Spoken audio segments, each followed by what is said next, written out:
टॅक्झॉनॉमिक क्लासिफिकेशननुसार जसे आपण किंगडम ॲनिमॅलियामध्ये मोडतो तसेच फंगस किंवा बुरशी किंगडम फंगायमध्ये मोडतात। साधारणतः लाखावरून अधिक फंगसची आजतागायत नोंद झालेली आहे। त्यापैकी 300 फंगस हे आपल्याला रोग आणू शकतात। नमस्कार मित्रांनो, मी doctor Gopal Landge, family physician Wardha, आपले सहर्ष स्वागत करतो आजच्या आपल्या या फंगल इन्फेक्शनवरील संवादामध्ये।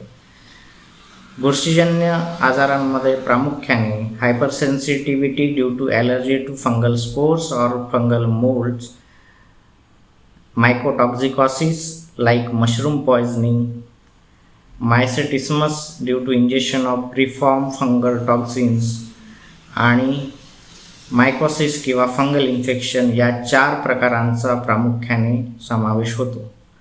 फंगल इन्फेक्शन्स म्हणजे बुरशीजन्य संसर्ग, ज्याला आपण शास्त्रीय भाषेत मायकोसिस असे म्हणतो। त्याच्यामध्ये साधारणतः 2 भाग पडतात किंवा त्याचे 2 प्रकार आहेत।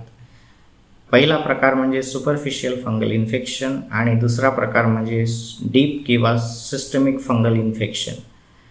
सुपरफिशियल फंगल इन्फेक्शन्समध्ये साधारणतः आपल्याकडे आढळणारे जे रोग आहेत त्याच्यामध्ये टीनिया पेडिस, ज्याला आपण ॲथलीट्स फूट असे म्हणतो, याच्यामध्ये पायावर सूज येणे, लालसरपणा येणे, खास सुटणे, पायाची त्वचा सोलणे इत्यादीचा समावेश होतो। दुसरे सुपरफिशियल फंगल इन्फेक्शन म्हणजे जॉक इच, ज्याला आपण जांघेमध्ये पुरळ उठणे, खास सुटणे, तिथली त्वचा सोलणे याचा समावेश होतो।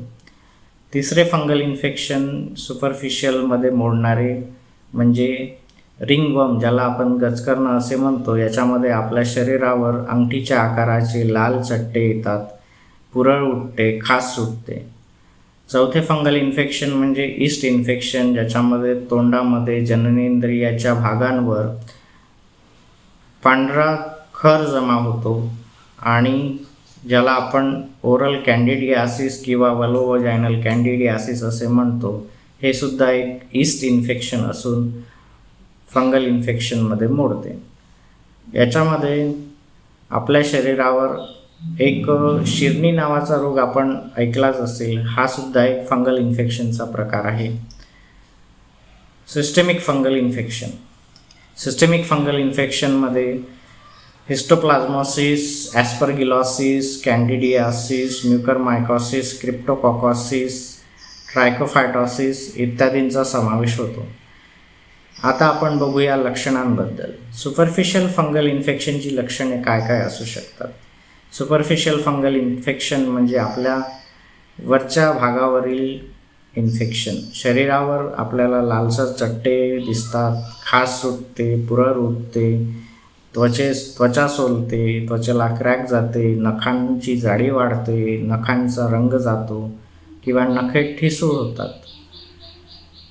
सिस्टमिक फंगल इन्फेक्शनच्या लक्षणांमध्ये खोकला येणे, छातीत दुखणे, श्वास घेण्यास त्रास होणे, ताप, थकवा, वजन कमी होणे, डोकंदुखी, अंगदुखी इत्यादींचा समावेश होतो।